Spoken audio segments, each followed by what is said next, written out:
Evening, Gasheads. Welcome back to another episode. Hope everyone is doing well. Of course, we've had a little break, obviously due to international break, just to chill, obviously rest up and get ready for the last few games of the season. Only 8 more to go now, so not long until the rest of the season. But yeah, even to everyone in the chat as well, we got, of course, Jake's here as well, the Lincoln fan who was of course on last time. Yeah, we'll get onto that one in a minute. Even into Matt Bray as well, and even into Chris. As always, do get in chat, leave you any comments, questions. We'll get involved. Plenty to talk about. We're going to have a Vale fan on later on in about 20 minutes from Ale Vale Podcast to get more info on their season. Of course, them picking up their first win of 2024 last week, of course, from Lofty as well. And then we're going to obviously, get into the shambles that was Lincoln, which seems like ages ago. But as always, do hit the like button, whether you're watching live or whether you're watching on the replay. Keep up the quality support. Do subscribe if you're new. We're on the road to 7K, trying to get there as soon as possible. And yeah, just keep up the quality work. Just gone past 450 videos as well on the channel. And yeah, as always, get involved in FanHub. The code is just under my name and in the description, and also going across the bottom of the screen. So if you haven't already, do join FanHub, and also give us a follow on our Talking Gas socials on Instagram and Twitter. They're also at the bottom of the screen and in the description. But yeah, joined by Neil as always. How are you, Neil? How's your sort of week and a half been since the Lincoln game? Been good? Yeah, mate, I'm all good, mate. I've enjoyed it. I've enjoyed it not being around, to be honest. Just I'd be happy enough to have the break. Like Wigan can't come quick enough now. Yeah. To be fair, I sort of enjoyed it, especially considering obviously the last game was Lincoln. Obviously, went and watched the Gas Girls as well. Give them a mention because, for them to win the league, went down there, watched that, which was good. Good to see they're doing well. Their third promotion in 5 years, so shout out to them. Really good. Yeah, day at the Mem with them winning 3-0. But yeah, on the Rovers point, of course, we're gonna get into the big news that's obviously come out in the last sort of couple of hours that Jed Ward has signed a new contract. Of course, been at Rovers since he was 8. I think he's made 17 appearances since Joey gave him his debut at Blackpool during the COVID season. Signed a 4-year deal until 2028 with an option of another one. What's your thoughts on that? Because he's had sort of different, obviously, loan spells in his career. He made 3 appearances last season, made obviously most of his appearances this season after his first game in, I think it was November against Newport in the EFL Trophy, which I went to, making a clean sheet. And then, of course, started the last 11 games. Yeah, what have you made of his performances and, of course, him signing the new contract? Yeah, no brainer for me. I think it's probably a really easy deal to do for all parties. To be honest, it was obviously obviously going to be a big asset for us in the future. This is where he's going to want to obviously stay, play games, get more comfortable, and just become a more rounded goalkeeper in an environment he's comfortable in, with probably a manager that has backed him and told him that he rates him. He served his apprenticeship, as far as I'm concerned. He's gone out, he's done his loan spells, he's done the nitty gritty, and he's had, centre forwards and centre halves absolutely battering them in the National League, places like Wilston. So he served his apprenticeship. He's seen it all. He's done all the nitty gritty. He's been to horrible places. He's played games on Tuesday nights at shitholes. I mean, he's done it. He's done it now, and now it's up to him to nail down next season and kick on. I'm sure we'll bring in another goalkeeper at some point, but like I said, the minute he got the shirt, it's for him to lose now, and he's done all right, Jed. I know, like Lincoln was Lincoln, but nothing to do with Jed, is it? No. Yeah, I agree. Yeah, like you said, I think we talked about it when he first come into the team this season. That the games he's had, Wealdstone, Swindon, Supermarine, of course Hungerford as well. I think he's made over 50 appearances during those loan spells. I think the one at Wealdstone is good as well. Obviously in the National League, I think he made 19 appearances before Rovers, of course, recalled him. And then, because he sort of had to wait, his time. Obviously, we've had, Cox in goal this season. Of course, last season and previous years we've had other ones. And thing is, he's still very young as well, isn't he? He's not even made 20 appearances for Rovers yet, but the games we have seen him in, he's improved. Of course, there's going to be slight mistakes on games, but for especially for a keeper, it looks a lot worse when, of course, you make a mistake. I learned that when I played in under 10s as a keeper. Like it's tough, but I think it's only good news, like you said, and hopefully going onwards, hopefully he can get better and sort of move along the journey with Rovers. If he keeps playing well, in the few seasons to come, then there will be people after him. Of course, even getting called up. I know he didn't play, but just to be in that England setup, in the England under 20s or whatever, I think they've renamed it now. But for him, even to get called up there, it shows you the progression. And hopefully it's only good stuff. And for me, I think going into next season, for him to that spine, with him, Connor Taylor, Conte, I think it's looking really good. So hopefully, he can just get better and better. But I know Jake's in the chat and I know everyone's here now. But the Lincoln game, heaviest defeat of the season. I think it's probably our heaviest defeat since the last time we played them last year, where we lost 6-3 at home. And it was interesting. We talked previously in the episode before that about will we see many changes? Will they? Because I talked about will we change formation? I think I said that we might, go into a three at the back, which we did, but I actually predicted us to go 4. But it was quite interesting, the changes where obviously Hall was on the bench. We heard that Lewis Gordon had picked up another injury, so he wasn't involved. Kramer came back into the team in a free back with Taylor Baggett. And Giovanni Brown started up front, and Scott Sinclair went back into a wing-back position, where the last time he played that was at the start of last season, where we went on the really good run up to January. What did you make of the changes, and what did you make of just the whole performance? Obviously, we both said that we would lose. I think you went for 3-1, I went for 2-1. And then some others, of course, actually got it spot on. We were there joking and laughing, like, surely it can't be 4-5, but they got it spot on. What did you make of it? And obviously let us know in the comments as well. I think there's no point getting bogged down in personnel and changes and systems. I said it when he walked in, Taylor. Long term, for this season, he won't get a tune out of this group. And that's not Taylor's fault. No one was going to get a tune out of this group due to the fact of what's gone on before, whose man they were, how tribal it was, and the environment they were in. They were devastated when he left. They were devastated when Mangs left. Whoever walked in that dressing room was not going to get it easy. And I said it when he came in, the way he conducted himself. He's gone in and he's tried to change too much too early. What he should have done, and this is hindsight, and looks like I'm no football manager. Like, obviously I've been around it and I know and I've seen stuff, but I'm not a football manager. But I know enough to know that footballers have got big egos, okay? And they're precious. And you can't go in there and start demanding and changing stuff. You've got to massage an ego here and there, and you've just got to let him be. Because what you should have done is seen the big picture and go, do you know what? None of these are going to be here in the summer. They ain't my men.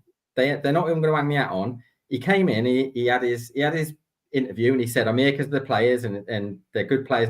And they are, but ultimately they're not his, and they ain't interested. And everything he's saying is falling on deaf ears. And the more you give him stick and dig them out, they'll just go against you. And what you saw at Lincoln was a group that are the polar opposite to what that manager has got at Lincoln, where their mentality and their culture is completely driven to be what he wants them to be. And Taylor is pushing piss uphill with these lads because they're not going to do it for him because they've got no interest. They didn't want him in the first place. They're not buying into him. What he should have done is just gone and rubbed their back and and massage their ego and gone, do you know what, you're great, keep doing what you're doing, just seeing it out for the season, because we'd have finished middle of the road anyway without all the headaches and the heartache that he's getting off of these lads now. Because you can see in the interview, the polar opposites in the interview, he's digging them out, he's saying this, what they need to do with it, and then people like Finley are coming out and going, well, we've not down tools, we've not done this, we're not that, we're not this. But what is he going to say? He's not going to, Sam's not going to come out and go, fuck this bloke, I'm not interested. Like, we're on the countdown now until we're legging it.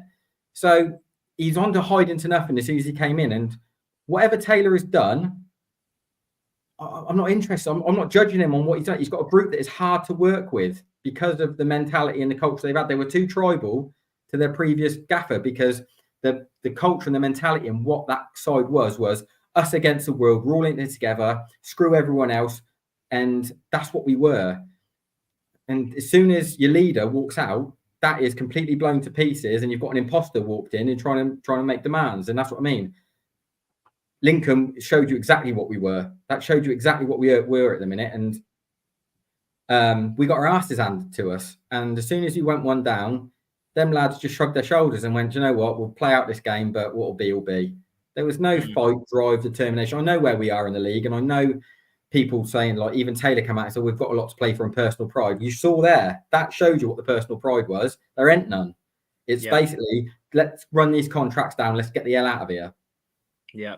Yeah, because we said as well when obviously Jake was on, we both said that, if we concede early, it could be a battering. And do you know the weird thing for me, I don't know if you agree with this, but even though that was our heaviest defeat of the season, I don't think it's the worst we've played. I think we've played worse against Fleetwood and against Burton, but it was just the fact that what really annoyed me, and I said it in the reaction, is that every single goal was avoidable. All the goals we conceded were absolutely horrendous, from the first one to everyone marking players that they shouldn't have been marking. Conte up against Pauli O'Connor is never going to end well. Then the crossing from the left-hand side where I think Vale weren't close enough, and then somehow Taylor's got in between both of Kramer and Connor Taylor. And then the same happened for the third goal, which was, I still can't get my head around, like a quality save from Ward, put it onto the bar, it bounced down, and somehow like some 5'6", 5'7" player has got in front and just wanted it more than Kramer and Taylor. And then I think it was the fifth goal was the worst one for me, where Taylor and Conte were just there, like just soft as anything. And we said about Taylor was one, Joe Taylor for them was one to watch, and he absolutely killed us. And like Jake said there, could have ended 8-3. I think I said like 10-4, 10-5. It was just madness that I think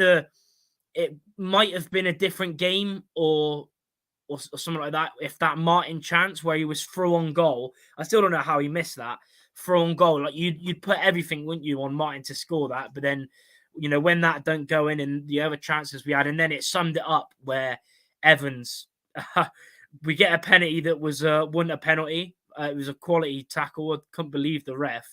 And then Evans goes and misses his first penalty. Since we signed him back in the. And Jake as well saying, their keeper was actually, I think, man of the match or second, most highest rated player, and that shows you something. That's why for me, obviously everyone's got their opinions, but for me, it wasn't our worst performance of the season. We've played a lot worse than that in games where we haven't created a thing, and we conceded awful goals, and it was also 3 games in a row which we haven't scored in. But Neil, do you agree as well that it wasn't our worst performance of the season? I don't know. It depends how you look at it. As far as how we've created chances, etc. You're going to do that anyway. Like I said, them players aren't bad players. They're not like we got thumped 5-0, but it's not down to how bad them footballers are. It's mentality. It's mentality and culture and attitude, that is. And if Martin scores that either the mentality of that side won't go on and win that game. It will just stoke the fire for Lincoln. They'd have come on even harder. Like I said, that they could have got 11. Do you know what I mean? So did we create chances? Yeah. But as far as attitude, mentality, culture, it was horrible. It was horrible. But it's hard to blame any of them. Do you know what I mean? If they don't want to be there, that's what you're going to get. And do you know what I mean? And Taylor's, obviously, I don't blame Taylor either, because he's working with a group of players that aren't his, that don't want him. So it's about clearing the deck, starting afresh. And there's a big identity piece to do for Taylor when he comes in the summer. He's going to recruit all his own men. He needs to sit this group down and say, look, I've recruited you. You've come because you want to play for this football club and me. What are we? What are our standards? What are our fundamentals? What are we going to hold ourselves to, and what are we going to be as a group? Because you can't do that with this group, because it was someone else's culture. It's someone else's culture, and they're still as soon as Joey left, they were upset. When Mangs left, they were pissed off, and they've gone, right, how long we got until we can get out of here? And that's what he's working with. I don't blame anyone. Footballers are contractors at the end of the day. They go into a business and they work as long as their contract lasts. And sometimes when your contract's dwindling down, you do your down tools a little bit. And I know people talk about, well, you're a professional, you're taking money off the football club, but that's life. Do you know what I mean? You roll the dice, and that's how it goes. You know, everyone looks after himself. Of course they do. But I don't judge Taylor on this season at all. Let's get to October next season and see how well he's doing with what he's got and what he's brought in, and set his own standards, his own philosophy, and what them players are giving him. This is all, like I said, a big piss in the wind until we get past Wigan, get it out of the way, clear the decks, bring your own in, and then we go again and see what Taylor's really made of as, you know, a manager of Bristol Rovers with his own team. Yeah, I 100% agree. We've said it anyway on plenty of like episodes, like, you know, where, you know, we've got 5 or 6, maybe even 7 loan players that won't be here next season, and also the 8 or 9 players that are out of contract, which I think I could probably only see maybe 1 or 2 signing. Really, I think the rest, the Ward deal, Connor Taylor, Luke Thomas, and Conter are the only ones that got to knuckle down and really get to grips with what he wants to do. Connor Taylor's in a position, really, if he threw in a transfer request, he'd get a move because he's going to be sought after. But realistically, those are the ones. Conter is his man, so he's gonna hang on every word and do what he's asked of. Luke Thomas has got 2 years left on his deal, and I think Connor Taylor signed a 3-year, didn't he? So they're long termers, and obviously Jed now. The rest of them, you know, it's going to be like even with players like Evans, he's only got 1 year left. So and Evo's not daft. He knows that bids will come, and he'll have a decision to make. You know, the football club will obviously have to accept the bid if it comes in or not. But ultimately, once you're made aware that a football club want you, and there's money to turn your head because the salary's going to come away, you're going to dig your heels in and probably say, do you know what, I don't want to be here no more. And then what is the point of keeping him? Yeah, I completely agree. Tom Butler saying that's the reason why this season's been such a way. It's almost like last season, really. In a way, we're going to be finishing on around. You know, we're actually with 8 games left. We're 3 points away from matching last season's points tally of 53, which hopefully, fingers crossed, we can see by tomorrow at 5 p.m.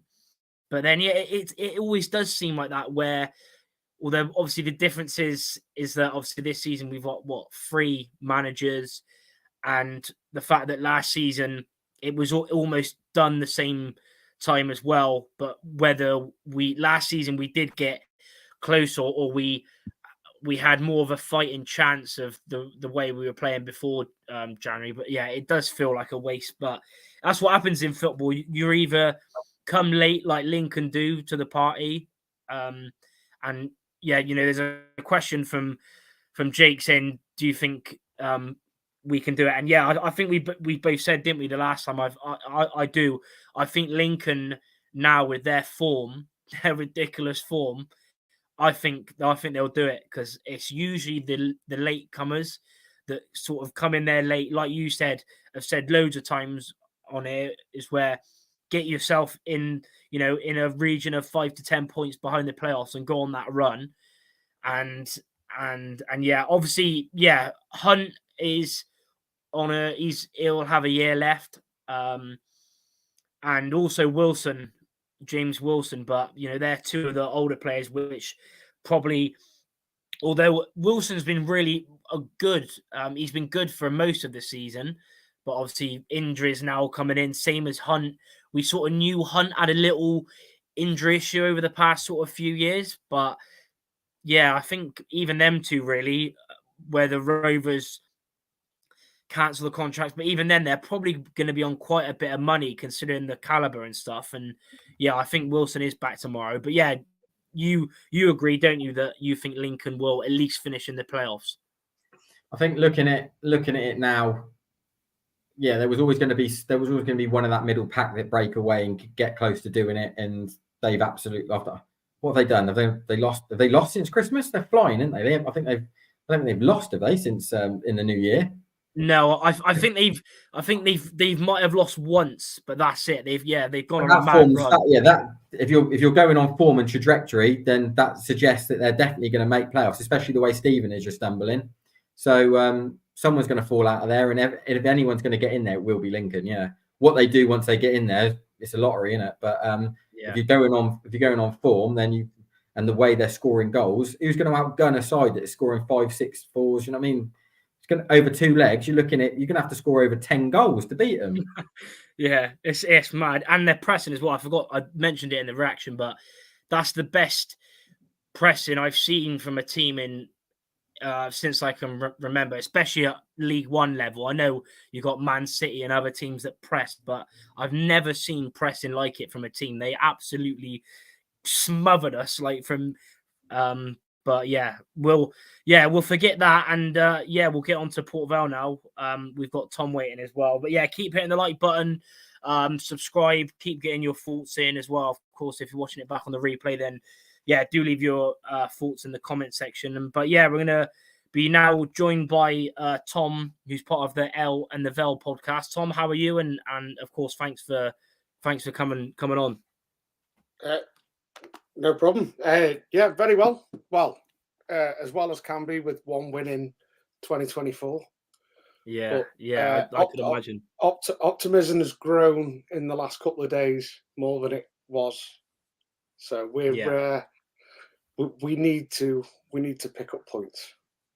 Yeah, definitely. And it's interesting because it's almost around this time last year where I think you were struggling as well, weren't you, last year? But I think this sort of around this time last year, we went to your place, and I think you had to win it, and it would guarantee you safety, and you did. I went there last season, and it was absolutely horrendous from Rovers' point of view. It's almost like last year. Last year from January onwards, it was sort of season was done for us, and this season as well, as you probably heard us talking about then. And yeah, I don't really want it to be the same as last year. I think you won 2-0. I think Ellis Harrison scored a mad goal, and it was our last home game of the season last year, so it was a little bit later on in the season. But we need you to roll over as much as you did last year, if I'm honest, because we are banging trouble. Yeah. Especially with the fixtures we've got. We've got I think all 4 of the teams around you, with yourselves, Exeter, Wickham, and Wigan. And they're sort of must wins, aren't they? Really. But then we've got Bolton away, Peterborough away, and then Cambridge at home on the final day of the season.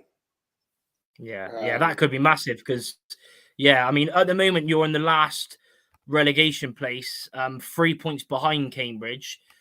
Obviously 21st, 14 points behind us. So, I mean, what have you made out of it this season so far? Because you had obviously Crosby as well. He obviously got the sack. You've now got, of course, Darren Moore, the ex-Wednesday manager, and didn't you give him a mad contract as well?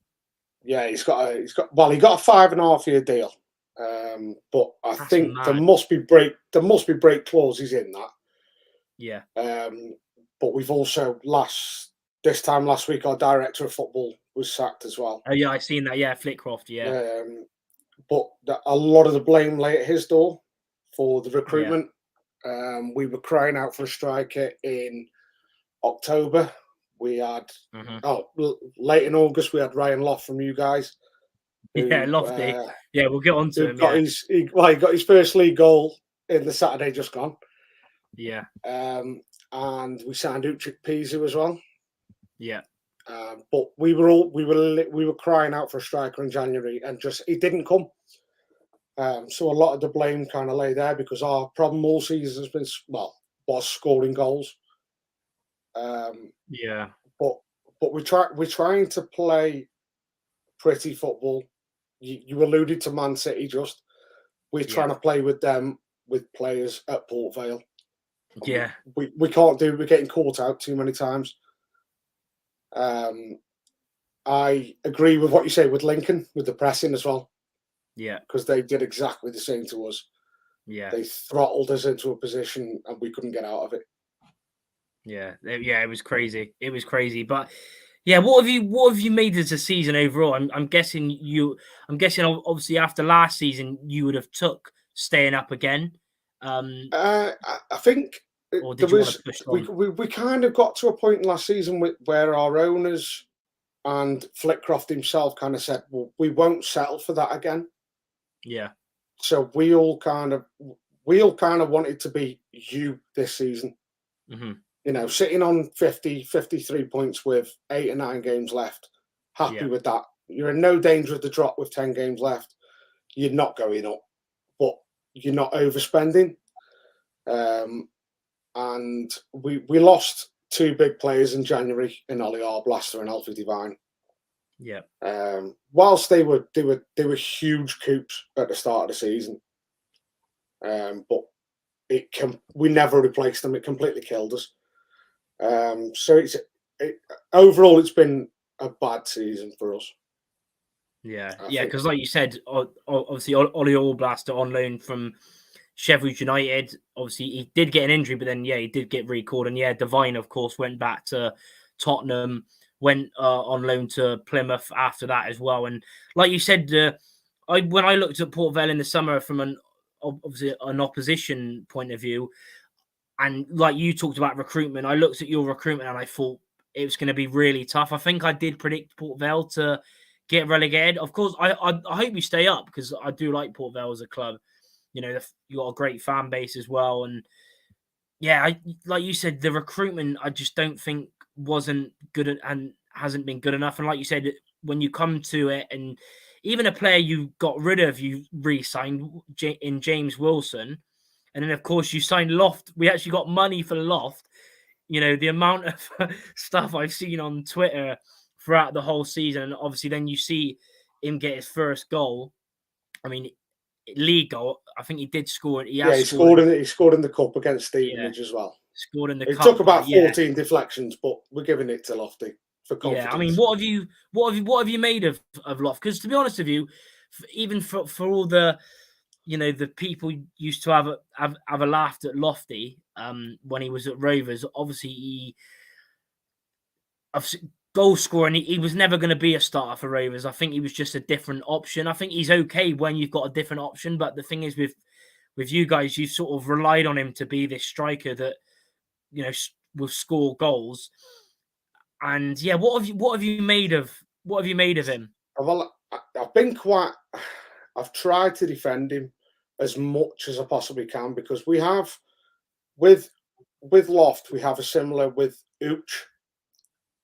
Neither are goal scorers. Neither have ever been goal scorers. They're both target men. But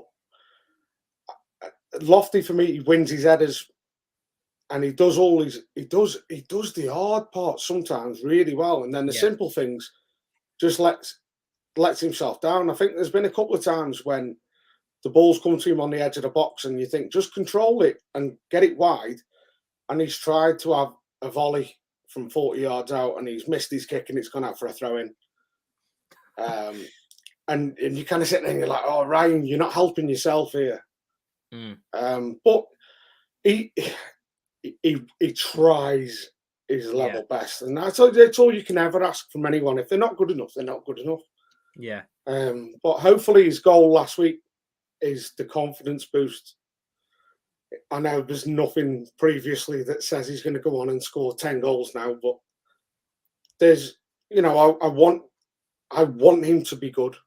Yeah, definitely. But he's just, like I said, he just overcomplicates it sometimes, I think. Yeah, that's one thing though that you can't say about Loftus is work rate. He will work his absolute socks off. And to be fair, like you said, he's never been sort of had this sort of mad goal scoring record. Even in his academy days at Leicester and Tottenham, he never had a great scoring record either. But like to be fair, he was probably involved in one of our best goals last season. I think it was Plymouth at home, where he done this mad back heel, which you'd expect from like a Brazilian player. And he done a back heel to Collins, and then he went on and scored. But I mean, Neil, what's been have you got any questions for Tom about Vale or the manager or anything in particular? And of course, let us know in the comments as well if you've got anything to ask Tom. Yeah, I think Port Vale have been all over the place all season, from winning 7-0 on the opening day, to then going on a losing 7-0 on the opening day, to then having a good run after that. Looked like it was a blip, and then they went on a really good run, and then they nosedive from there. I think what you've said there is fair. I think Lofty's really misunderstood as a centre forward, really misunderstood by a fan base. He's never brought on to score goals. Do you know what I mean? He's never going to be that guy. What he is he's chaos. He's a horrible day's work for any centre half. And what he does is what he should be doing is playing for the likes of Garrity to play off him. He's there for knockdowns, chaos, balls in the box. Look at some of his best performances for us. Swindon away, wins good fouls when you're in front up the pitch, makes great fouls when you need him to break the game down. He's physical as hell. He'll carry fullbacks. He'll win corners, win throws. And when he's on, he's a difficult day's work for anyone. But if you look at, he got a bad rap from our fan base. Take the piss out of him, but technically great, Aaron Collins. Technically great, Evo. Technically great, Elliot Anderson. Technically great, like Harry Anderson. And then you've got like that absolute beast up top that's just going to be a battering ram for you. But what he is he's excellent at what he does. You just got to get quality around him to free him up. And Port Vale don't have that, or not, or have asked him to be a goal scorer. Yeah, which he isn't. That's not what he's not. What he does is he creates chaos so goal scorers can come along. I think as far as Port Vale is a season, they fascinated me because there's been talk of all sorts. I mean, the owner's getting stick, Flitcroft was getting stick. They wanted Crosby gone, he went. I think even Ojo's taken a fair bit of flack for downing tools. There's been players getting dug out. They've got themselves into a position now where they're on the up, or they feel like they're getting somewhere with more and winning against getting a bit of daylight. You can see a bit of daylight with beating Carlisle, but let's be honest, they're dog's mess, isn't they, Carlisle? Is that false hope? Burton. Oh, and Burton, sorry. Yeah, we lost to Carlisle. Yeah, so but was it Burton? Was it Burton that you went? Yeah, Burton last week. Not Carlisle, sorry. That's right. So you've got a bit of false hope there potentially, but I think Rovers will be a good indicator because you're playing against a side which has got a horrible mentality, horrible culture at the minute. They all want the season to come to a close, and it will be a good gauge to see what your group are like as far as if you've got the bit between your teeth or not. Because if you can't stand up to outgrit and outwork us, you've got problems. I'm not saying you get the result, but I think you'll see as far as the performance how far off you, because we're going through the motions at the minute. I think I said about playing the four teams around you now. Mm-hmm. Ideally, that might be what we need. We might need four teams who are already on the beach. No, they're safe. No, they're not getting playoffs. But that's what I mean. It'd be a good gauge to see how you perform against sides like that. Yeah, I mean, we went down to Leighton Orient. Yeah, a week and a half ago, and we looked a completely different side. And then Oxford came on a Saturday, and we looked like we reverted back to type again. But Oxford have got something to play for a little bit more there. Yeah. So technically, they were just better than us on the day, if I'm honest. There's been, like you said about Ojo, since Crosby's gone, it doesn't look the same player. But James Wilson's the same. But these are the players we need going forward to stand up. Yeah, to stand up, because they're the ones who have the half bit of quality. James Wilson on his day is unplayable, but his day is few and far between currently. Yeah, I think he's only got 3 league goals this season. I think he only got 3 last season. Yeah. I think that's the problem. I think from an opposition view, I think over the last sort of couple of seasons, I think you've heavily relied on only a couple of players, where I think Garrity is one of them. Garrity, I think, even from being in when we played you in League Two, that League Two season where we both went up, he's been, I think, a quality player for you. But there isn't really, like you said, a lot of, apart from maybe Ethan Chislett as well. We were linked with him, I think, before he signed for you. But yeah, like you said, and when you're conceding really poor goals, and even when you're having chances and you can't finish, then you know you're going to struggle. Where it's sort of been, whereas opposite with us, we've sort of scored goals, but I've obviously been leaky as well. But where have you haven't had that one sort of goal scorer, like we've got Chris Martin, who's had obviously 15 goals. Where have you know? I mean, what's your highest goal scorer on? Maybe 7 or 8 in. I think Ben's on 11. I think 11. Ben's on 11. Chislett's on 10. Yeah. But Ben got a knock New Year's Day, and he was out for 2 months then. So that was a huge miss then, because that was our main threat. Because he's not just on Ben. Ben is a player that comes along once in a lifetime. He runs all day, covers every blade of grass. He's good on the floor. He's good in the air. Probably, if we went down, we'd lose Ben. Yeah. To be fair, I'd love to sign him at Rovers, to be honest. He's always going to be a fan's favourite because of how he plays. Yeah. He's not. Yeah, definitely. Whereas Chislett could spend 70, 80 minutes out of a game, but then 10 minutes into a game, but he could pull a little bit of magic out and drag you back into it. But we don't have anything else. James, I keep alluding to Wilson, another one. Yeah.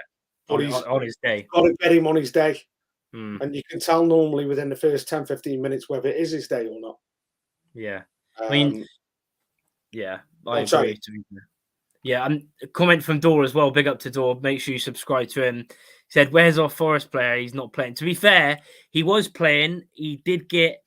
He did come back. He come off the bench against Lincoln. Looked very bright actually.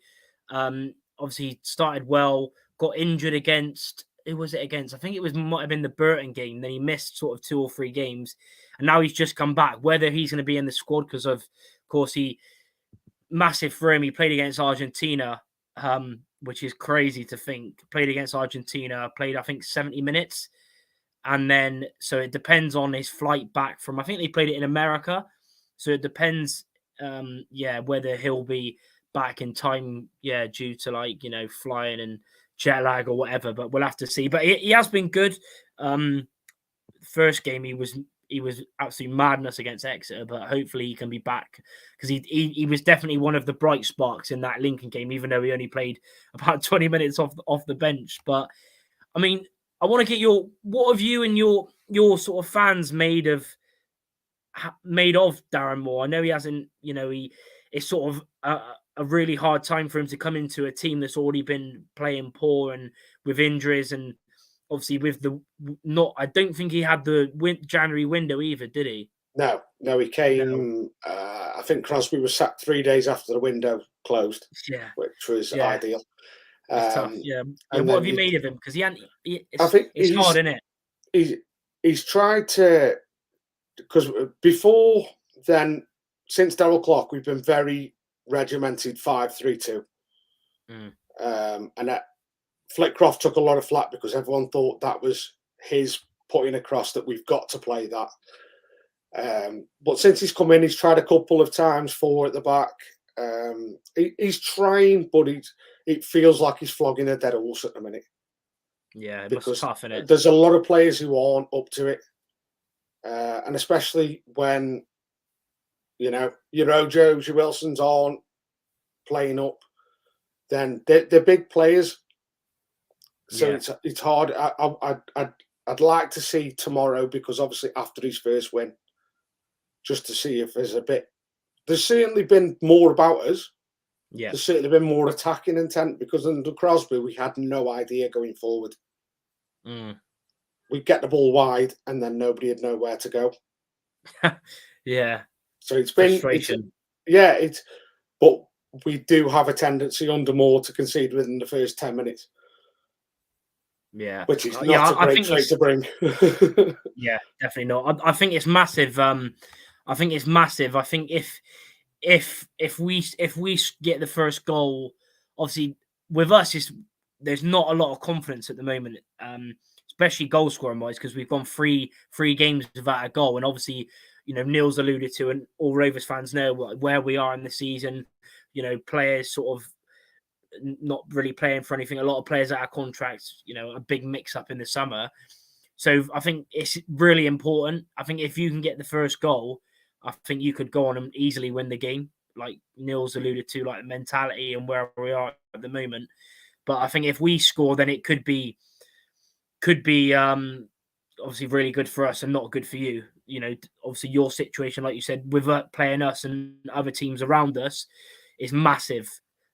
Because them 4 games you talked about before, Bolton and Borough, is obviously really important for you to try and get out of obviously the mess you're in.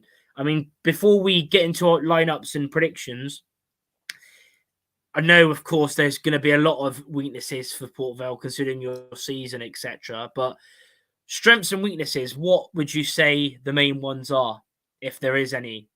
For sort of both. Strengths-wise, if they're on it, the midfield, the kind of 3 of Ojo, Garrity, Chislett can be brilliant. If you can get Wilson involved, if he's on, brilliant. Our weaknesses are just anything defensively at the minute. A strength is Connor Ripley. Yeah, Connor Ripley. That's because he's facing about 550 shots a game. So we get ourselves in a muddle. We look like a little confused child at the back. But it's so difficult to say, because there's like 3 different versions of us, and every single one of them isn't great at the back. Yeah.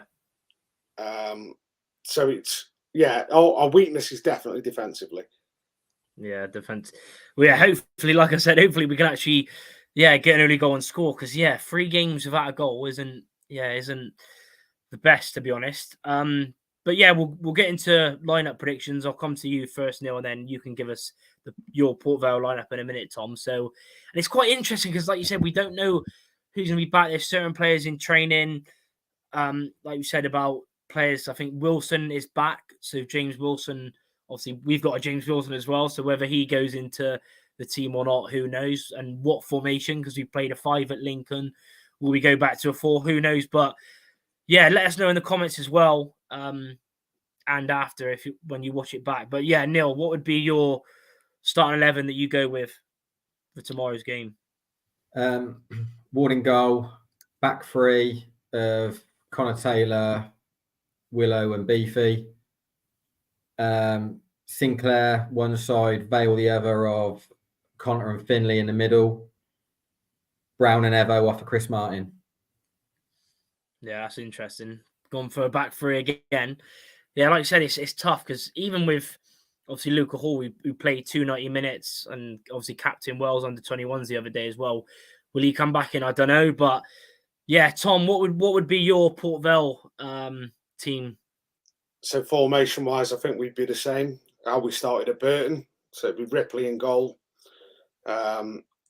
Jesse Deborah, Nathan Smith, and Iacovetti as your 3 centre backs. James Plant. Now, there's question marks over whether Connor Grant will start. If it's not Grant, I expect Plant to go to the other side and Tom Sang to play right wing back. And then Garrity and Ojo, Chizzy in behind Loft and Wilson. Yeah, Loft. Yeah, because Deborah was the one that got sent off against us at our place, wasn't he? Yeah, on his debut. Yeah, on his debut as well. To be fair, the first one wasn't a yellow. The second one was daft. Yeah, I remember watching Crosby's interview after that game. It was for an opposition. It was quite funny, but yeah, because obviously that game it was 3-0, wasn't it? Thing is, with that game, you actually started really well. You looked so good, like going forward and even solid at the back with that Tom Sang that you mentioned. Sangy on the right. Yeah, he looked really good, and so did Garrity, of course. Like you said, the standout player. But then obviously we went 1-0 up, and then after you got the red, it was just sort of that goal before half time from Hunt, I think it was, and then Giovanni Brown got his only league goal so far for Rovers against you, and that was back in October. So it was a good hit as well, though. Yeah, one of our best goals of the season, to be fair. And that was one of 6 clean sheets we've kept this season. So yeah, and that was against you, early in October. But yeah, for me, I'm gonna go with. Oh, it's tough. I'm gonna go with 3 at the back as well. Obviously, Jed Ward in goal. My back 3 will be Wilson, Connor Taylor, and Alcon Baggett. Left wing back will be Harvey Vale. Right wing back will be Sinclair. Centre mids would be Finley Conte, and then Evans and Giovanni Brown in behind Chris Martin. So whether, going to be interesting. Like you said, it's so hard predicting, like with players injured coming back, because obviously I think McCormick is back in training, which is good to see. He actually scored the first goal against Port Vale. I said it the other day, it's been such a shame for McCormick this season, from where last season, he was coming back into it and didn't have a pre-season, didn't play much, and then this year, when he has played, he's been quality, but he's just picked up loads of niggles. So yeah, is Yusuf, is Baggett injured? I'm not even sure. I haven't watched any interview yet. So if he's injured, then I'll play Connolly, because I don't really want to see much of Kramer anymore, to be honest. He's just so dodgy, and he's not our player. I'd rather see Connolly, who is still in contract, and a player that he actually scored away at Port Vale in the League 2 promotion season in the 3-1 victory. So it'd be nice for him to get another goal. Ryan Loft masterclass goal at the end of that. Yeah, honestly, that was the Loft we all were hoping we were getting. Honestly, I've never seen limbs as mad as that. I think everyone was just so fantastic. Daft. Yeah, fantastic. Not from our point of view, obviously, but to see that away end go like it did, because that was kind of when we went, they're going to take that final spot there, and we're going to have to go through the playoffs here, because we ain't catching them. Yeah, because that game, it was obviously you started. I think you scored. I think can't remember his name. The striker who scored. Proctor. Yeah, that's the one. Proctor. Proctor. Yeah, Proctor put you 1-0 up really early. I was thinking, oh no, flipping out, we're gonna. And then Elliot Anderson equalised straight after. Then it was Connolly from a corner, and then in the second half, you had that spell where you were on top for quite a large period, and then I think it was Finley played a through ball, and everyone was like, "Is Loft going to get his first goal?" And like you said, it was absolutely madness. We'll never, but like I said, after the result you had against Burton, knowing our luck, Loft has just scored his first league goal. Watch Loft bag tomorrow. It's always happens with us. But we will get on to predictions now. Neil, predictions? Confident? Do you think we're actually going to score a goal and win a game? I can never say I'm confident with any conviction at the minute with like the way that our season is. It's such pot luck. Like I said, we'll win a few, we'll lose a few, we'll draw a few, but ultimately Taylor's not going to get a tune out of this lot, and he hasn't done now, and he's not going to do to the end of the season. But we will win a few because we have got quality in our squad, and we will lose a few because of how we are, and that's why we're finishing middle of the road. Them lads will go out there and play. They won't play to instruction; they'll just go and play. And what will be will be. But I think this is one of these games that I think we can win. Just due to the fact of quality on pitch, the way Port Vale are going to. It's at some point in that game, Port Vale will become desperate. They'll become desperate because they know what they need to do. They can't rely on points, so that they're going to become desperate. So I think I can see it being pretty a lot of a scrappy affair. Both sides that are going to go into it and not really want to lose, and then come the last 20 minutes, it will be let's roll the dice here. It's definitely from Port Vale. They're going to have to roll the dice at some point to get to win on their own patch to give themselves a shot. Because you've earmarked the games they're going to look to take points from, and I think that we could maybe pickpocket them in that period where they're going to obviously squeeze us to try and essentially do what we did to them when we beat them 3-1, where they left themselves exposed and we caught them. So I'll say that we could probably we can win this game sort of 2-1. I don't think it'll be desperately convincing. I think it'll be nip and tuck, but I think the way Port Vale have to win, and we can just go about playing it, and we can navigate our way through that game how we like, really, where Port Vale can't. So I think we could pick their pockets late, to be honest. 2-1. Goal scorers. I won't lie. I hope Loft does score. I do. I really hope he does score. I like the fella. I think he's got himself a career through hard work, grit, determination. He's old fashioned. The only way he's going to make a career out of this game is throwing his body about and being that aggressive type of centre forward. And I applaud him for it. So I hope he does score, to be honest. And I'd say Chris Martin, because he has to score if we're going to win a game. And I don't know, Vaughan off the bench. Yeah, that's fair. 2-1. And of course, let us know your predictions in the comments, watching now and of course watching after. We've already got a few. Yusuf saying 1-1, and Tom Butler says 2-1 Vale. I'll get to mine in a minute. What's your prediction, Tom? Are you confident you can get back to that? I'm going to go with Tom Butler. I'm going to go 2-1 Vale as well. James Wilson for you is a big lad, isn't he? Yeah, centre back. I'm going to go for 3 James Wilson goals. I think ours is due a goal.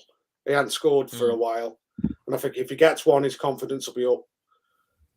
But we are liable to concede, and set pieces tend to be our way of conceding, especially at the minute.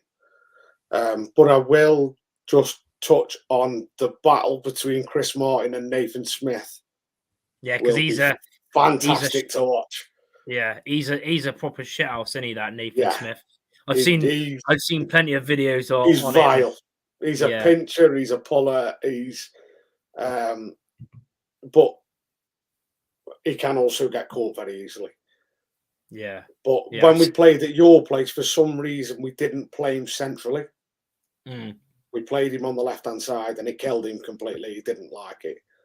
But I think Darren Moore will say, right, an eye for an eye here. Let's go with big man against big man. Let's go on. Because he had Andy Carroll earlier in the season, and he had to bugger off to France afterwards. So it's going to be interesting because I think Martin got sent off against Fleetwood, I think, for us, for something similar like that. It all sort of kicked off and he got a straight red. So maybe that is the way to sort of kill us, because if we get a man sent off, we lose. I can't remember that. Well, to be fair, it might have been this season actually. We actually won with 10 men, but usually we lose. Like if we go down to 10 men, it's probably a guaranteed win for the opposition. Will's also gone 3-2 Rovers, but it's 50-50. Yeah, for me, it's tough because like Neil said, it depends on what Rovers turn up and what happens in the first sort of few minutes. If Rovers are at it, then we could easily score sort of 2-3. But if you get the first goal, you could easily win. But I'll go. Do you know what? I'll go with the same scoreline the last time we won at Vale Park in the promotion season. I'll go 3-1. 3-1 Rovers. I think it's got to be Loft. Like Neil said, it's got to be Loft to score for Vale. And for us, I think it will be Connor Taylor, Anthony Evans, and Chris Martin. So, yeah, that would be my score prediction. So, yeah, 2-1 from Neil to Rovers, 2-1 for Vale from Tom, and a 3-1 from me. Who knows? But, if you haven't left your prediction, we always do post on Instagram and Twitter before the game, of course. Leave your prediction. So if you haven't put one down on the live or after, then you can always leave yours then. But yeah, we're pretty much going to end it now. Thanks obviously for Tom for jumping on. Go and give, of course, Elle and the Vale podcast a follow on all podcast platforms, on Twitter as well. And yeah, like I said, thanks for jumping on and joining us, Tom. No problem at all, guys. Thank you very much, and all the best for the season, apart from tomorrow. Yeah, and hopefully we can do this again next season in League One. Yeah, it would be nice. Otherwise, it's going to be an FA Cup game. Yeah. All right. Take care. Yeah, cheers, and obviously cheers for Neil as well, as always, for jumping on. But yeah, we will be back either Saturday or Sunday. For another one. Of course, we have got another game on Monday against Shrewsbury at home. So we'll let you know in the next few days whether it's going to be Saturday or Sunday. We'll be back live. And of course, there will be a match reaction after the game tomorrow. Hopefully we will win. And there's no, talking about another defeat again. But yeah, as always, hit the like button, subscribe, keep up the quality support. Follow us on socials, FanHub code, as always. But yeah, thanks for watching, and we'll see you in the next one. Up the gas.